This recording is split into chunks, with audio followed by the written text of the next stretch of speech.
Part 2. The days that followed the unsettling events of the previous night were eerily quiet.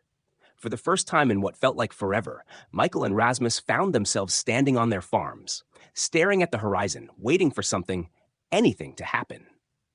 But there was nothing. The silence was thick, almost suffocating, and for the first time in a long while, Michael began to wonder if the events they had experienced had been nothing more than some strange dream. It was the kind of quiet that made everything feel off. The usual sounds of nature, the distant calls of coyotes, the rustle of wind through the trees, were conspicuously absent. It was as if the world itself had gone still, as if time itself had frozen for a moment. Michael kept his eyes on the sky, hoping for a sign, a flash of light, a glimpse of something unfamiliar. But there was nothing, just the endless blue stretching out above him, mocking his expectations. Rasmus had become increasingly withdrawn over the past few days. He'd stopped talking about the lights, the strange hums, and the odd vibrations. It was as if the strange occurrences had wiped him out, leaving him too tired to think about anything else. Michael couldn't blame him. He felt the same. But there was also a strange tension between them, something unspoken. They both knew that the calm they were experiencing could not last forever. On the fourth day of this unsettling quiet, Michael found himself walking the length of his farm, checking on the animals for what seemed like the 100th time. The cattle, though still acting somewhat peculiar, appeared more or less normal now. They grazed in their usual places, though they seemed more subdued, almost as though they, too, were waiting for something to happen. As he walked past the barn, his mind began to wander back to the strange residue he'd found by the cattle pen, the strange tracks in the ground, the hum, the inexplicable feeling that something was watching him.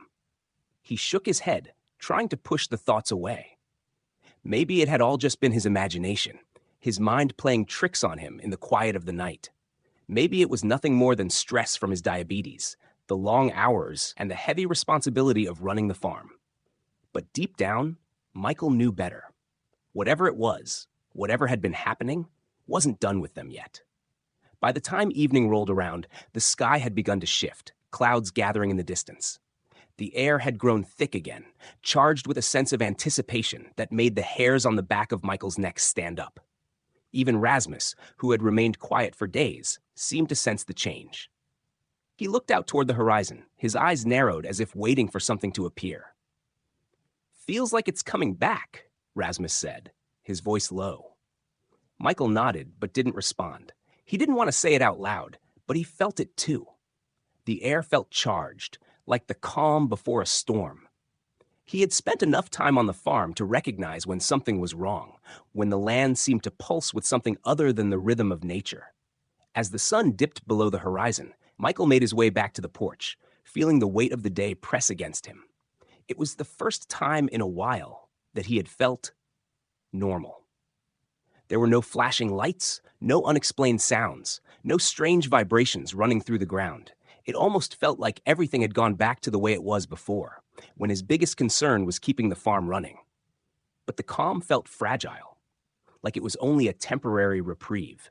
That night, Michael fell into an uneasy sleep.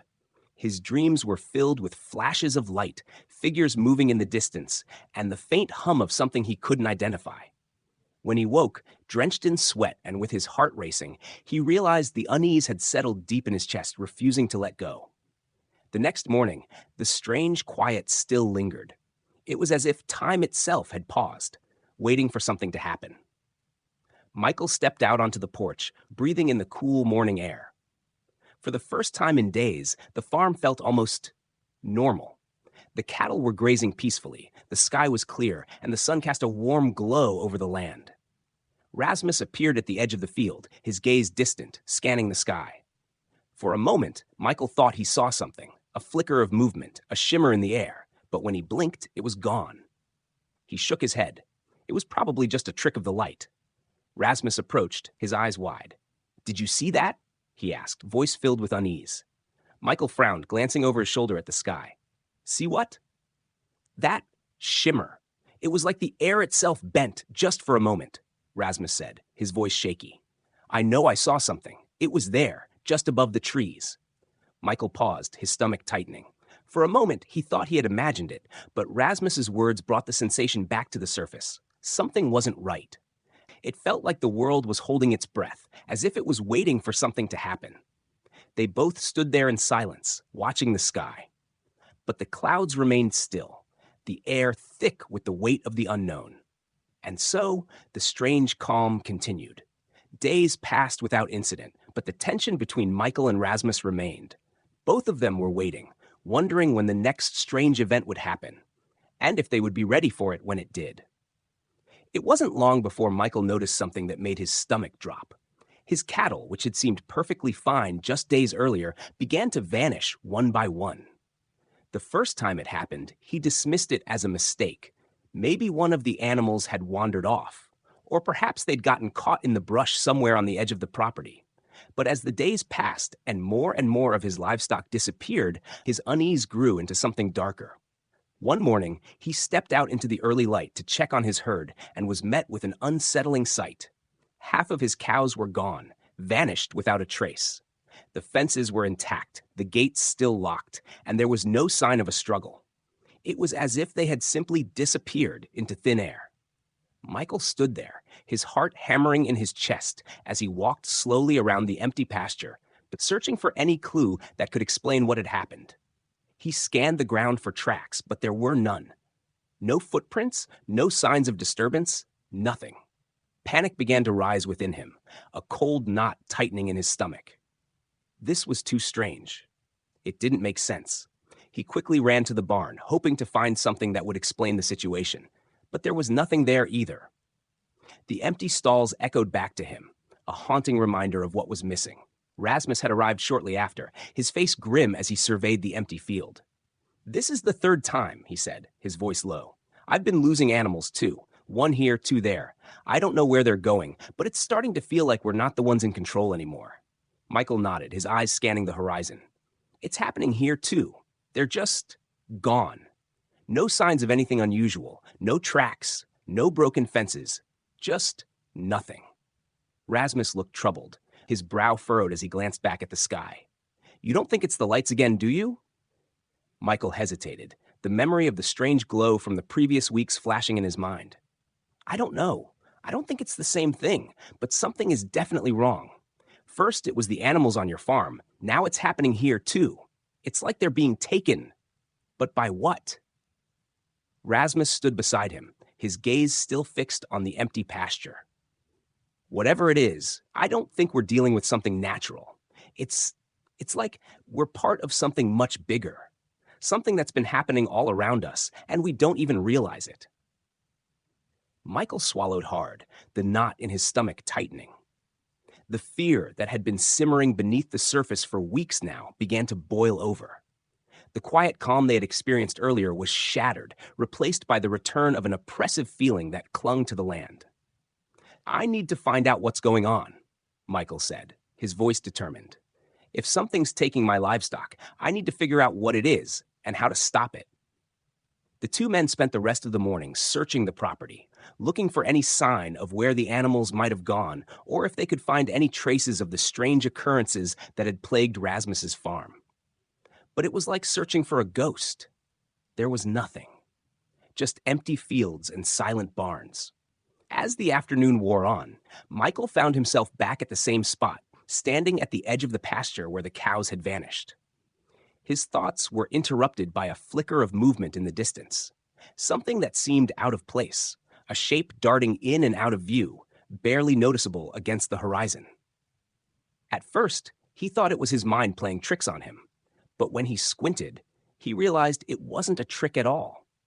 Something was moving out there, just beyond the tree line. Rasmus had followed him and now stood beside him, his eyes narrowed. "What is that?" he asked, his voice low. "I don't know," Michael replied. His heart raced in his chest as he watched the movement grow clearer, the shape beginning to take form. It was large, much larger than any animal they had on the farm, and it was moving in a way that defied logic. It didn't walk like an animal. It seemed to glide, its movements jerky, unnatural. Without thinking, Michael started toward it, his boots crunching on the dry earth as he moved closer. Rasmus hesitated but followed, his steps uncertain. As they approached, the shape became clearer. It wasn't an animal at all. It was something else, something otherworldly. Michael couldn't quite make sense of it, but he knew that whatever it wasn't from this world. The figure stopped abruptly, and Michael froze in place, his blood running cold. The air around them seemed to hum again, the same eerie vibration that had filled the air on the nights the lights had appeared. But now there was something more to it, something palpable, like a presence that was watching them. And then, just as quickly as it had appeared, the figure vanished, melting into the shadows of the trees. Michael blinked, trying to make sense of what he had just seen. But when he turned to look at Rasmus, he saw the same confusion mirrored in his eyes. Did you see that? Michael asked, his voice barely a whisper. Rasmus nodded slowly. I saw it. I'm not imagining things, right? That wasn't just a person or an animal. That was something else. They stood there for a long moment, neither one of them willing to speak, as the reality of what they were facing began to sink in. Something was taking their animals, something that didn't belong to this world, and they had no idea how to stop it. As the days passed, Michael's farm continued to experience strange occurrences, but it was the disappearance of the animals that weighed most heavily on him. With each day, another handful of cattle, goats, and even a few pigs were gone. The bizarre thing was, the animals weren't disappearing randomly. There was a disturbing pattern emerging, one that Michael couldn't ignore. He began to notice that the animals vanishing from his farm were all of a specific type. Always a few from each breed, always a mix of species. At first, it seemed like coincidence. One cow, one goat, a couple of pigs, a few chickens. But the more he thought about it, the more he realized it wasn't random at all. The losses weren't arbitrary. It was as though the creatures were being selected, chosen in deliberate pairs or small groups. On the 5th day after the first disappearance, Michael made his way out to the fields at dawn, hoping to check on his remaining livestock. As he approached the barn, he noticed the absence of 3 more cows, one of them a pregnant heifer, and 2 goats. His stomach clenched at the realization that it wasn't just the animals themselves that were missing.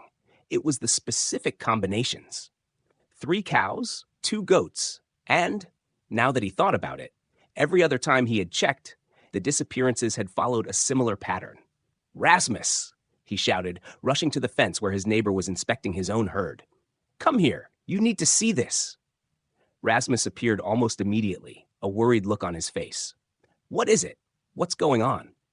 I've been thinking about the animals that have gone missing, Michael said, his voice tight with concern. It's not just random. Every time it's been the same. 3 cows, 2 goats, a handful of chickens. They're being taken in groups. Rasmus furrowed his brow, walking over to where Michael was standing. You're right. I noticed the same thing happening on my farm. Every time an animal disappears, it's never just one. It's always a few, and from different species. Michael nodded, feeling the unease deepening in his gut. It's like someone is picking them, choosing them on purpose. It's not random at all. Rasmus glanced around, looking out over the empty pastures. But why? Why would anyone or anything take our animals like this? What's the connection? They both stood in silence for a long moment, the weight of the mystery hanging heavily between them. The loss of livestock was disturbing enough on its own, but the strange, deliberate selection made it feel like something bigger was at play. Something beyond their understanding. Maybe it's not just about the animals, Michael said, his voice almost a whisper. Maybe it's about something else. Maybe whatever's doing this isn't just taking them at random. Maybe it's experimenting with them. Experimenting? Rasmus repeated, his eyes narrowing. What do you mean by that? I don't know, Michael said, rubbing his forehead as he tried to make sense of the strange happenings. But everything's been so odd lately. The lights, the buzzing in the air, and now this. It's like we're being watched, like our every move is being observed. Whoever, or whatever, is taking our animals, like they're doing it systematically. A sudden thought struck Michael like a bolt of lightning. What if they're testing us? Watching how we react to the disappearances, choosing specific animals to see what kind of response they get?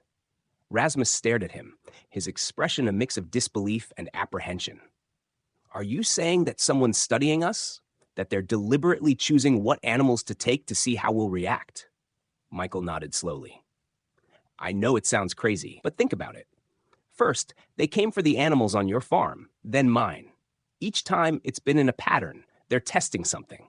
I think we're just a part of whatever it is they're doing. Rasmus rubbed his temples, his face showing signs of stress. That's a hell of a thing to think about. I don't know if I can accept that. But I've been seeing things too, Michael. Lights in the sky, strange vibrations in the ground. I've been hearing the hums again, especially at night. And it's been getting worse, not better. Michael's heart sank at Rasmus's words. He had suspected it, but hearing his neighbor's admission only confirmed what he had been afraid of. Whatever was happening wasn't just affecting the land. It was affecting them too. The strange hums, the missing livestock, the eerie silence. They were all connected, and they were part of something much larger than they could comprehend. As the days dragged on, Michael became more and more obsessed with finding the missing animals. He scoured the fields, searched the woods, and checked the barns obsessively.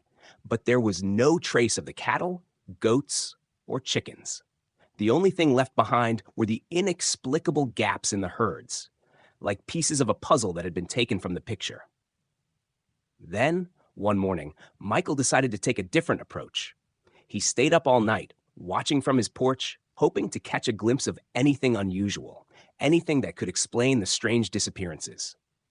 As the first light of dawn broke over the horizon, he saw it, a flash of movement at the edge of the woods.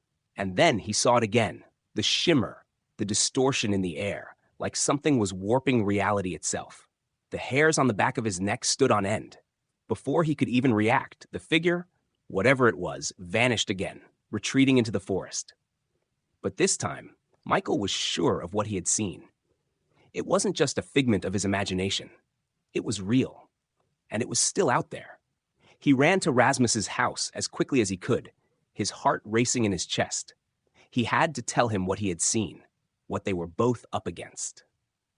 As the first light of dawn broke over the horizon, Michael's pulse hammered in his ears. The memory of the figure, the flickering distortion in the air, was still fresh in his mind. There was no mistaking what he had seen. It had been real, undeniable. And now, the lights had returned. The ones that had haunted the skies above Rasmus's farm, and now his own. He ran, breathlessly, toward Rasmus's house, his heart racing, his legs pushing through the dirt with frantic speed. The fog of confusion and dizziness still lingered in his mind from the previous night, but his desperation to explain what had happened, to share what he had witnessed, spurred him on. He couldn't let it go. Not again. He reached Rasmus's front door in what felt like moments, and without even knocking, he threw it open. Rasmus was standing inside, watching the pale morning light creep into the room. Michael's voice came out in a rush, almost frantic. "Rasmus, I saw it again. The figure, the distortion in the air. I swear, it was real." Rasmus turned sharply, his face a mix of concern and confusion. "What are you talking about, Michael? What did you see?" "I saw it," Michael repeated, breathless. "At the edge of the woods, there was something moving, like a shimmer. It wasn't just an animal or a person. The air itself, it was bending, distorting. I don't know how else to explain it." Rasmus frowned, stepping closer. "So it's back. Just like before, those strange flashes of light?" Michael nodded vehemently, still trying to catch his breath. "Yes, that's what I'm talking about. But this time, it was clearer. The distortion was right there, right in front of me. I didn't imagine it." Rasmus stepped back, rubbing his chin thoughtfully. "This doesn't make sense, Michael. I've seen the lights too, and I've felt the same strange pull in the air when they happen. But I thought maybe I was just seeing things. Are you sure it's not the same?" Michael shook his head, his mind still whirling. "No, Rasmus, this is different. The light, it's not just random. It's connected to something. Something out there, something I can't explain. And it's not just the lights anymore. It's the figure, the way reality itself bends around it. I'm telling you, I saw something move in that shimmer, something alive." Rasmus stood in silence for a moment, his brow furrowed in deep thought. Then he sighed, rubbing his neck. "Okay. We need to figure this out. It's not just in your head. I know what I've seen too. Let's go inside. We'll talk more there." They stepped inside Rasmus's house, the door closing behind them with a quiet thud. The tension between them was palpable, each trying to make sense of what they were both experiencing. Michael felt like his skin was crawling, as if the air itself was buzzing with the weight of the unknown. Rasmus motioned toward the window, his voice low. Let's just take a moment. Maybe we'll see something else. Maybe we'll get a clearer picture of whatever this is. Both of them moved to the window, standing side by side as they stared out into the field. The wind was still, the sky slowly brightening as the day began, but there was something unsettling in the calm. It was too quiet, too still. The feeling of unease settled over them like a heavy cloak. And then it happened. A flash, a sudden bright light, nearly blinding in its intensity, cut through the morning. It blinked on and off, dancing across the horizon. Michael's breath caught in his throat. The air around him felt thick, oppressive. His thoughts were slowing down again, like something was clouding his mind. Rasmus's eyes widened in shock, his lips parted in disbelief. There it is, Rasmus whispered. It's back. The light pulsed, brighter now, its rays bending across the fields in strange, unnatural angles. Michael's head began to swim as he felt that familiar sense of dizziness creeping in. It was as though the light was pulling on him, drawing him closer, even as his body screamed to retreat. It's too bright, Michael muttered, his hands shaking. I can't focus. It's doing something to me. Rasmus's face paled, his own hands gripping the window frame for support. I feel it too. It's like my head is spinning. Neither of them could tear their eyes away from the light. It wasn't just a flash this time. It was a full, almost living entity, pulsing and twisting in the sky. Every time they tried to look away, their vision blurred, as if the very act of looking at it was warping their perception. Rasmus? Michael's voice trembled, his knees threatening to buckle beneath him. Do you feel it? It's like it's inside my head. I can't think. Rasmus nodded, his lips pressed together in a thin line. It's like the light's messing with us. We're not supposed to see this. The world seemed to spin around them as they stood, trapped by the light, both of them succumbing to the sensation of disorientation. It was as though the very air was thickening, pressing down on them from all sides. And then, in an instant, the light vanished. Everything snapped back into place. The dizziness lifted. The pressure in the air evaporated. For a long moment, neither of them moved, still trying to catch their breath, still reeling from the experience. What the hell was that? Rasmus muttered, his voice hoarse. Michael swallowed, trying to steady himself. That wasn't just a light, that was something else. Something controlling us. I think it's connected to the figure in the woods. Whatever this is, it's trying to show us something. But I don't know what. Rasmus turned away from the window, his mind racing. We need to get to the bottom of this. Whatever this is, it's not going to leave us alone. Michael's heart pounded in his chest as he looked back out into the now empty field. The lights were gone, but the lingering feeling of something watching them, waiting, hung in the air like a dark cloud. It wasn't over, not by a long shot. The morning air was still thick with the tension of what they had just witnessed, the disorienting flash of light lingering in both their minds. Michael and Rasmus stood in the doorway, silent for a moment, their eyes flicking toward the horizon. Neither of them spoke. There was an unspoken understanding that whatever was happening, it was escalating.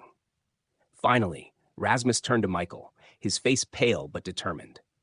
We need to check the animals, he said quietly, his voice strained. If they're back, maybe it means something. Maybe it's connected. Michael nodded, feeling a tight knot form in his stomach. The dizziness from the light still hadn't fully worn off, but he knew they couldn't wait. They needed answers, and they needed them now. They stepped outside, the sun's rays barely creeping over the trees as they made their way across the yard toward the barn. The dirt was still soft underfoot, and the air smelled faintly of hay and fresh earth. The morning light seemed too calm, too serene, given everything they had just witnessed. As they approached the barn, Michael's heart skipped a beat. There, in the fields surrounding it, were the animals. Every single one of them. The missing cattle, the sheep, even the horses, all of them were back. But something was off. Michael glanced over at Rasmus, who was already walking toward a group of cows. They both exchanged uneasy glances before moving closer to inspect the animals. Why would they come back now? Michael asked, his voice low, filled with a sense of foreboding. I don't know, Rasmus replied, crouching down beside a cow, his fingers brushing over its coat. But this doesn't feel right. They carefully examined each animal, trying to make sense of the strange situation. The animals were all there, perfectly healthy, grazing quietly as though nothing had happened. But there was something about them that unsettled Michael, something he couldn't quite put his finger on. He crouched down beside a horse, inspecting its coat. As he gently parted the fur, he froze. There on the animal's side were two small, perfectly round puncture marks, one near its shoulder, the other just below its ribs. Rasmus, who had been inspecting another animal nearby, saw the look on Michael's face and immediately walked over. "What is it?" he asked, his voice tight. Michael pointed silently at the puncture marks. Rasmus's face hardened as he crouched beside him, looking closely. The marks were unmistakable. Two small holes, perfectly round, like tiny needles, had pierced the animal's skin. "This is the same thing we saw before," Michael murmured, his voice trembling slightly. "On the other farm, the missing animals." Rasmus swallowed hard. This doesn't make sense. Why would they take the animals and then return them like this, and with these marks?" Michael stood up, a sense of dread settling in the pit of his stomach. He scanned the rest of the herd, checking each animal with a growing sense of urgency. Every single one had the same marks, two small punctures, perfectly placed, as if someone, or something, had intentionally marked them. "What the hell is going on?" Rasmus muttered, rubbing his temples in frustration. "This doesn't feel like a coincidence. This is part of whatever's been happening."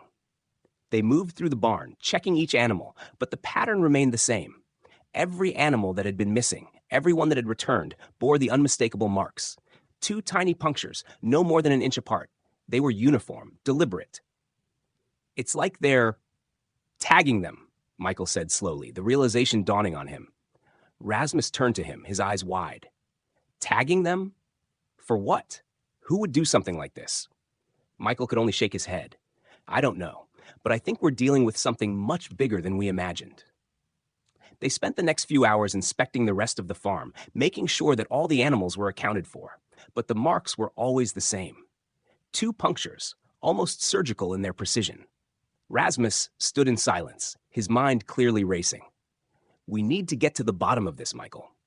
These lights, the strange things happening, the missing animals, it's all connected. But how?" Michael felt the same gnawing sense of helplessness. They had no answers, only more questions. The creatures in the sky, the strange distortions in reality, and now the bizarre return of the animals with these unsettling marks. The pieces of the puzzle didn't fit. "We need to find out what's really going on," Michael said, his voice firm now. "Whatever is happening, it's not just happening to us. It's happening to everything around us." Rasmus nodded, his expression serious. "We'll figure this out. We have to." But as they looked out across the fields, a sense of unease lingered in the air. The animals were back, but the mystery deepened, and the questions kept piling up, with no answers in sight. The day was quiet, as most of them were now. Michael moved through his routine with the precision of someone who had done it 1,000 times. He had no other choice. His life, for as long as he could remember, had been a constant cycle of monitoring, managing, and adjusting. It started in the morning, with a sharp prick to his finger. He didn't wince anymore. The familiarity of it had dulled the sting. The blood that welled up from the small puncture was quickly wiped away as he checked his glucose levels. The little screen on the meter flashed a number, too high, just as it often was in the mornings. Another sign that the disease was still there, still in control, no matter how he tried to manage it. He set the meter down and moved to the fridge to pull out his insulin. The bottle felt cool in his hand as he prepared the syringe. His movements were efficient, practiced, like clockwork. The ritual was something he didn't think about anymore, just part of the way things were. He flicked the needle, making sure there were no air bubbles before slowly injecting the insulin into his thigh. The sting was sharper today than usual, but Michael didn't let it slow him down. He put the needle away and cleaned up, taking a deep breath as he thought about the day ahead. Work on the farm, feeding the animals, checking on the crops, keeping everything running smoothly. His hands were steady, but there was a heaviness in his chest, a constant reminder that things weren't as simple as they used to be. After the injection, he sat down at the kitchen table with a cup of coffee. the only thing that made the morning bearable. His blood sugar levels would need to stabilize throughout the day, but he would keep an eye on it, test again before lunch. He knew the signs of a drop or a spike, the dizziness, the fatigue, the sudden waves of hunger or thirst. But they had become so familiar, it was almost as if they were old friends. As he drank his coffee, he thought about the evening. Another round of checking his levels before bed, another shot to keep things in balance. The disease was like a second shadow, always lurking, always demanding attention. It didn't care about the work that needed to be done or the plans he had made for the day. It didn't care that he was tired or that he wanted to rest for just a moment. But he didn't rest. Michael never let himself rest. The routine was too important, too necessary to let it slip. Every day he followed it. Prick, measure, inject, monitor. It wasn't glamorous, and it certainly wasn't easy, but it was the way of things. The only way. The morning passed in a haze of chores and small mechanical tasks. He checked on the animals, fed them, made sure they were all accounted for. His mind would wander occasionally, but his focus always snapped back to the job at hand. It had to. There was no room for distraction. As the day wound down, Michael went through the same process again, checking his levels, adjusting his insulin. His thoughts were consumed by the steady pulse of his daily routine. The routine that kept him alive, but also reminded him that life was fragile, that he was fragile. No matter what the world around him might throw at him, diabetes was a constant, an ever-present challenge that didn't care about anything else. The following days passed without any new incidents, though Michael's mind was never far from the odd events surrounding his farm. The lights, the animals, the strange occurrences, everything seemed to be simmering just beneath the surface, but nothing else unusual had happened, and that in itself was unsettling. Back to the daily grind of life on the farm, Michael kept busy. His hands were worn and calloused from years of work, and though the labor was hard, it provided a sense of control, a break from the chaos his thoughts often wandered to. Despite the overwhelming presence of diabetes in his life, the steady rhythm of farm chores gave him some peace, even if it was just for a while. He'd wake up early, before the sun crested the horizon, to check on the livestock. The first part of the morning was always the hardest. His blood sugar levels were often at their highest, the product of his body having been without the proper insulin overnight. It was routine for him to feel sluggish and drained as he moved about, his body stubbornly holding on to the weight of the illness. But he pushed through, like he always did. The barn was quiet as he walked through it, checking each stall and making sure the animals were properly fed. Every movement was automatic.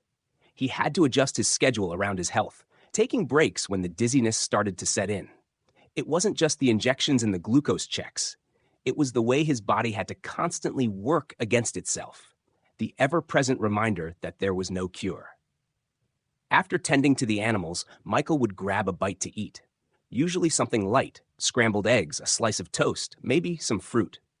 He'd watch the sun rise over the fields and feel the cold morning air on his skin. It was peaceful, for the most part, but his mind would always wander back to the strange lights he'd seen, the bizarre phenomenon that had started just days before. Despite the normalcy of it all, there was still a palpable sense of unease.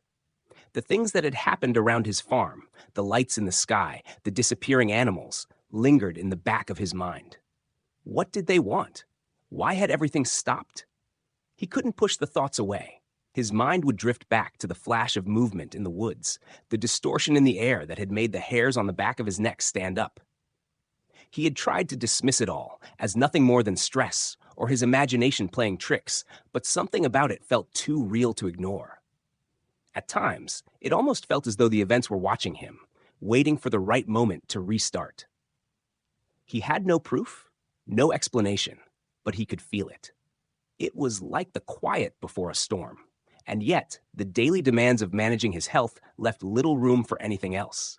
The checks, the injections, the constant vigilance, it all took precedence. It had to. Diabetes didn't give him the luxury of neglecting it. He couldn't afford to let his guard down.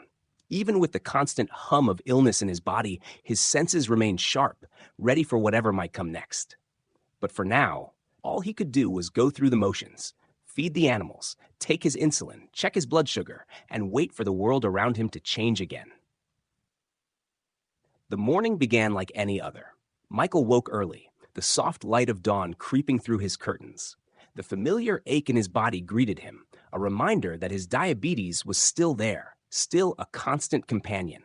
He rolled out of bed slowly, taking a moment to stretch before heading to the kitchen to check his blood sugar. As expected, it was high, nothing unusual, just the same struggle he faced every morning. He prepared his insulin and went through the motions of his routine, trying not to think too much about it. He stepped outside a little later, the cool air of the early morning brushing against his skin. The farm was quiet, the stillness only broken by the occasional sound of animals moving in the distance. He had just finished his first round of checks when something caught his eye. At first, it was just a flicker, no more than a shimmer in the distance, just on the edge of the tree line. Michael paused, his breath catching in his throat. His pulse quickened as he saw it again. A flash, bright and quick, almost like a distant lightning strike, but there was no storm. It wasn't the usual early morning glow of the rising sun. This was something else. Something in him shifted. His body moved before his mind could catch up. A force, something inexplicable, seemed to pull him toward it. He wasn't sure why, but he couldn't ignore the urge to get closer. He had seen these lights before, and the feeling they triggered was now undeniable. They were real, not a trick of his tired mind. His feet moved faster, almost as if they had a mind of their own. The familiar surroundings of his farm blurred as he walked toward the edge of the field, drawn toward the strange lights flickering in the distance. The trees seemed to part before him, and for a moment, he wondered if they were guiding him, leading him toward something. As he reached the edge of the woods, the air around him seemed to grow heavier, colder. The flickers of light became brighter, more intense. There was no sound, just the sight of the lights dancing like flames on a windless night. Michael stepped forward cautiously, his heart pounding. The light was different this time. It was more vibrant, more erratic. His mind told him to stop, to turn back, but his body felt compelled to move closer. He wasn't sure what he expected to find, but there was no turning back now. The lights pulsed in the air before him, like a heartbeat. It wasn't just a flash anymore. It was something alive, something that seemed to draw him in with an unseen force. The hairs on the back of his neck stood on end as his pulse quickened even further. He wanted to turn and run, but instead he found himself stepping forward. As he walked into the clearing, the lights seemed to get brighter, more blinding. His vision blurred, his head grew heavy, and his breath became shallow. For a brief moment, everything seemed to stop. The world around him felt suspended in time, as if the universe was holding its breath. And then, just as quickly as it had started, the lights flickered once more, and the air around him seemed to clear. Michael blinked, disoriented. He stood at the edge of the clearing, his mind racing, trying to make sense of what he had just witnessed. The flash was gone. The lights had disappeared, leaving nothing but the quiet hum of nature behind. His heart was still pounding, his body trembling slightly from the strange experience. He looked around, trying to process what had just happened, but the farm was still, unchanged, as though the world around him had carried on as normal. He couldn't shake the feeling, though. The lights were still out there, waiting. They weren't done with him yet. Michael sat in the sterile waiting room, the smell of antiseptic lingering in the air. His thoughts were clouded, a mix of the strange lights he had seen again that morning and the constant reminder of his worsening health. He glanced at the clock on the wall, each tick echoing in the silence, a reminder that time was slipping away. He had already been on insulin therapy for years, managing his blood sugar with the best tools his doctor could offer. But that morning's test had been a wake-up call. His levels were dangerously high, even for someone with his condition. His body was giving up, and there was little he could do to stop it. The nurse called his name, and Michael stood up slowly, his legs feeling heavier with each step. The walk down the hall felt like an eternity, and when he reached Dr. Harris's office, he could already feel the weight of the conversation hanging in the air. Dr. Harris greeted him with his usual professional demeanor, but there was a hint of something else in his eyes. Concern. Michael took a seat, and Dr. Harris immediately began pulling up his chart on the computer. "I've reviewed your test results, Michael," the doctor said, his voice calm, but with an undertone of urgency. "Your diabetes has progressed significantly. This isn't just a matter of adjusting insulin. Your condition has moved into the next stage. You're now dealing with complications from the disease.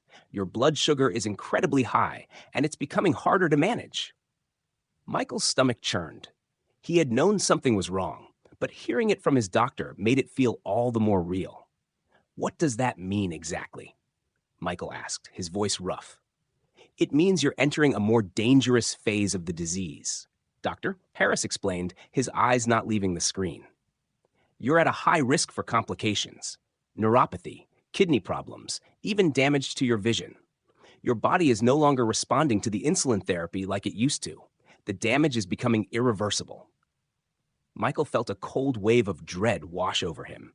He had lived with this disease for years, fighting it every step of the way, but now it felt like the battle was slipping out of his hands. "I know this is hard to hear," Dr. Harris continued, "but we need to take more drastic measures. We'll keep you on the insulin, but you'll also need to start monitoring your blood sugar much more closely. We're talking about hourly checks, adjusting your dosage throughout the day. You'll need to make changes to your diet as well. This is no longer something that can be managed with just a few changes here and there. It's much more serious now." Michael nodded, trying to absorb the words. It felt like everything was crumbling at once. His body, his farm, his sense of control. He had worked so hard to keep things together, to stay on top of the disease. But now it seemed like he was losing the fight. "I'll do whatever I can," Michael said quietly, though his voice wavered. "But Doc, what else can I do? What if this doesn't work?" Dr. Harris leaned back in his chair, his expression softening. "We'll do everything we can, Michael. But you need to understand that the progression of this disease can't always be stopped. The best we can do now is manage your symptoms and try to prevent further damage. We'll take it day by day." Michael left the office with the prescription for more frequent insulin doses, but the weight of the conversation lingered long after. He had known the progression of his diabetes was inevitable, but hearing it so bluntly, so matter-of-factly, made it all too real. His body was failing him. It was no longer just about controlling his blood sugar. It was about surviving the next phase of his life. And he wasn't sure how much longer he could keep up. As he walked to his truck, the familiar feeling of dread returned. The lights, the flashes that had been haunting him in the past days, they were still there, somewhere, lurking at the edge of his mind.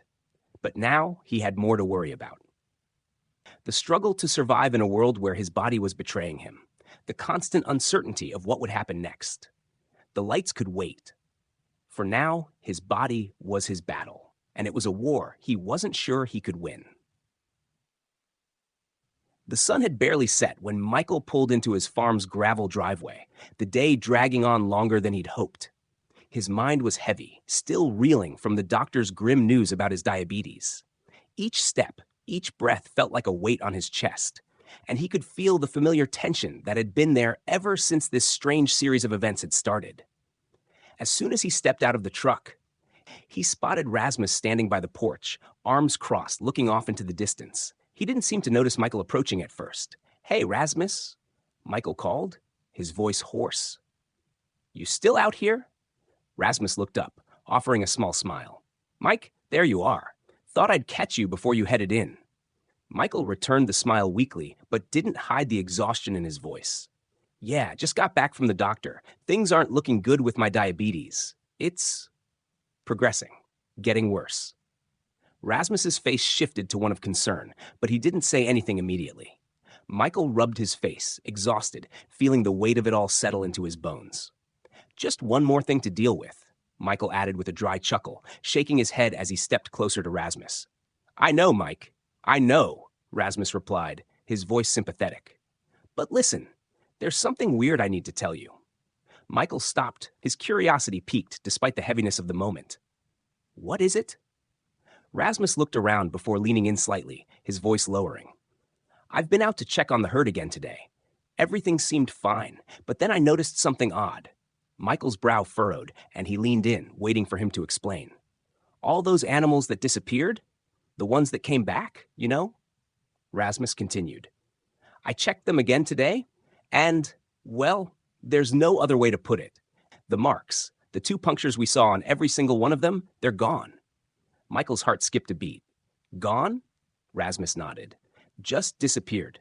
No scarring, no sign of any injury. It's like they were never even there. He shook his head in disbelief. It's like something went back in time and erased the whole thing.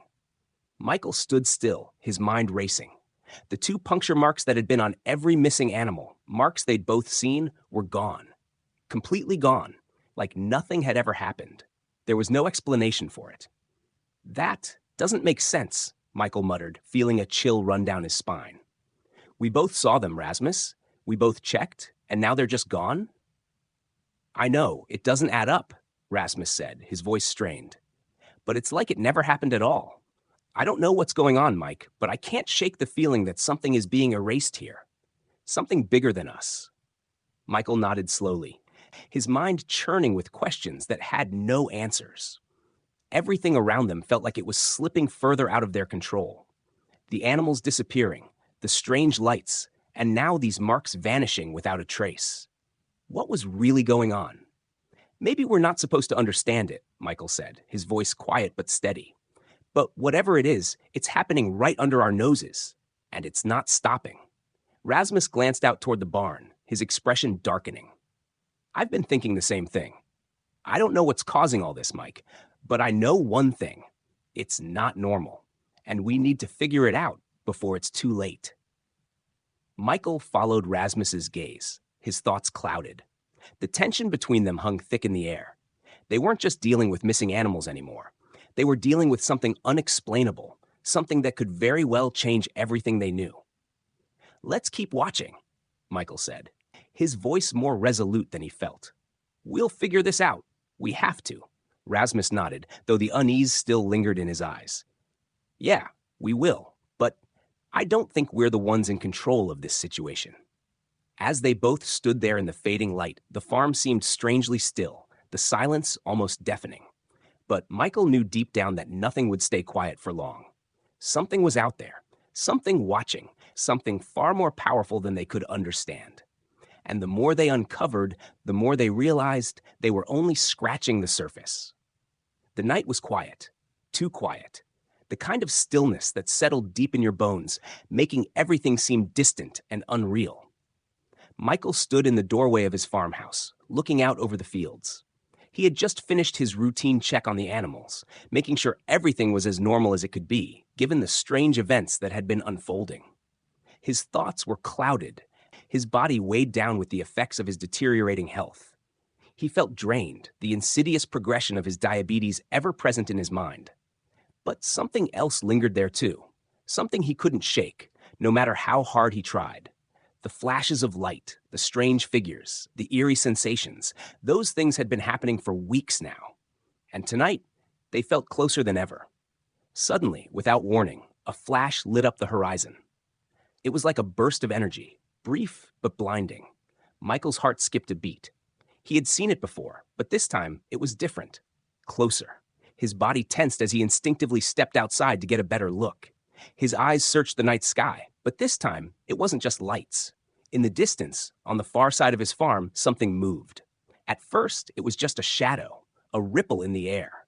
Then, slowly, as if drawn by some unseen force, the figure emerged from the darkness. It was tall, easily 2 meters, and its shape was unmistakably humanoid. The figure was unnaturally still at first, just standing there, silhouetted against the faint glow of the distant lights. Michael's heart pounded in his chest. His legs felt weak, like the ground beneath him had suddenly turned to rubber. His hands trembled, and his vision blurred. The dizziness came again. The familiar spinning sensation that had plagued him every time he had encountered those strange lights. It was happening again. His head swam, and he reached out, grabbing the side of the doorframe to steady himself. The figure stood there, motionless, but Michael could feel its presence. It was watching him. Even from this distance, he could feel the weight of its gaze pressing into him, pulling him closer. His mind screamed at him to move, to run, to do something, but his body didn't respond. He couldn't tear his eyes away from the figure. It didn't make sense. But it was real. He could feel it in every fiber of his being. The figure's outline shimmered slightly, as if the air around it was warping. Michael's stomach twisted. The dizziness was getting worse, the spinning relentless. He tried to take a step forward, but his legs refused to cooperate. His breath quickened as his body fought to stay upright, to stay conscious. He couldn't tell how long he stood there, locked in place by the figure and the strange force surrounding it. It felt like time was stretching, like the whole world had slowed down around him. But then, just as suddenly as it had appeared, the figure vanished, disappearing back in the darkness of the night. The flash of light blinked out, and everything was still again. Too still. Michael stood frozen, his heart racing, his breathing shallow. His head was spinning, and he was barely holding himself up. The world around him seemed to sway and blur. The dizziness lingered in his mind, and he couldn't shake the sensation that he had just witnessed something that defied every explanation. He stumbled back into the house, his legs threatening to give out beneath him. His hands shook as he closed the door behind him, locking it tightly. But despite his efforts to convince himself that he had imagined it, the feeling remained. The figure, the humanoid shape, was still there in his mind, staring at him. He collapsed onto the nearest chair, his heart still pounding in his chest. What had he just seen? What was happening to him? And why did it feel so real?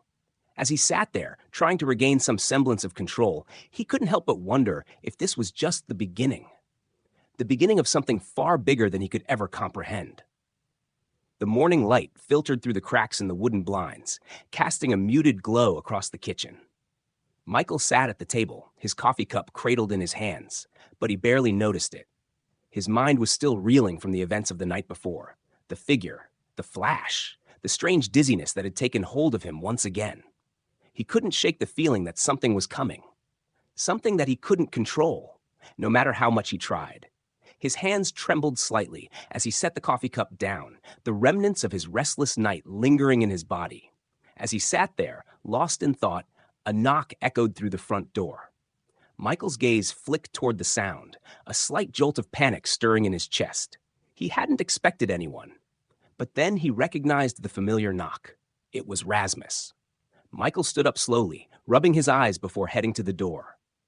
He opened it to find Rasmus standing there, looking more tired than usual, his face pale and drawn. There was something about him that seemed off, as though he hadn't slept at all. "Morning, Mike," Rasmus said, his voice low, almost hesitant. "Can I talk to you for a second?" Michael nodded, stepping aside to let Rasmus in. "Sure. What's going on?" Rasmus paused just inside the door, glancing around the room before meeting Michael's eyes. "I had a dream last night," he began slowly. "A real strange one." Michael raised an eyebrow. "A dream? About what?" Rasmus took a deep breath, rubbing the back of his neck as if trying to shake off the memory. "It started with the lights, Mike. The same ones we've seen before. I saw them again, only this time they were right outside my window. And then there were those figures, the same humanoid shapes we've seen from a distance. But this time, I saw them up close." Michael's heart skipped a beat. He didn't want to say it out loud, but the same humanoid figures had haunted his own mind after his encounter. He could feel the tension rising in his chest as he listened to Rasmus. Rasmus continued, his voice growing more distant as he relived the dream. "They were tall, just like we saw before, but in the dream, they were closer. I could feel them walking around me, just like they were inspecting me. I couldn't move, couldn't speak. It was like I was paralyzed." Michael's stomach turned. "You mean you were dreaming about them and you couldn't move? Like you were trapped?" Rasmus nodded. "Exactly. It was like I was stuck in this room, this place. I don't know where it was, but it felt like they were holding me there. They circled around me, and then they put me into this capsule. It was smooth, metallic, and then nothing. I don't remember what happened after that. My mind just went blank." Michael stood still, trying to process what Rasmus had said. His hands gripped the counter as a chill ran down his spine. The dream sounded far too similar to the strange experience he had the night before, being drawn into a surreal, almost otherworldly encounter, unable to move or control what was happening. It felt like their experiences were linked, that these dreams weren't just coincidences. "So, you think it was just a dream?" Michael asked cautiously, though part of him already knew the answer. Rasmus shook his head, a haunted look in his eyes. I don't know, Mike. It didn't feel like a dream. It felt real, like it was happening. And when I woke up, I felt like I was still there, trapped in that capsule. I don't know how to explain it, but it's like my mind was somewhere else, in that place with those beings. Michael swallowed hard, his pulse quickening as the pieces of the puzzle began to fall into place. The humanoid figures, the capsules, the feeling of being trapped, they weren't just figments of their imagination. They were connected to something much bigger than either of them could have ever anticipated. It's like they're trying to take us or experiment on us, Michael said, his voice barely above a whisper. The weight of the realization hit him all at once. Rasmus didn't answer right away. Instead, he stood there, lost in thought, as if he too was grappling with the same terrifying possibility. Finally, he spoke, his voice quieter this time. I don't know what they want, Mike. But it's not just us they're interested in, is it? It's everything around us. The animals, the lights, these dreams. They're all connected. Michael nodded slowly, feeling the gravity of Rasmus's words settle deep in his chest. They weren't just dealing with strange lights in the sky or disappearing animals anymore. They were caught in something much larger, something they had no control over. We have to figure out what they want, Michael said, his voice steady despite the fear gnawing at his insides, before they come for us again. Rasmus looked out the window, his face drawn tight with concern. Yeah, Mike, but I don't know if we're ready for what's coming. As the two men stood in silence, the weight of their situation hung heavily in the air. The dream, the lights, the figures. It was all part of something far beyond their understanding. And as the day continued to unfold, Michael couldn't shake the feeling that they were running out of time. End of part 2.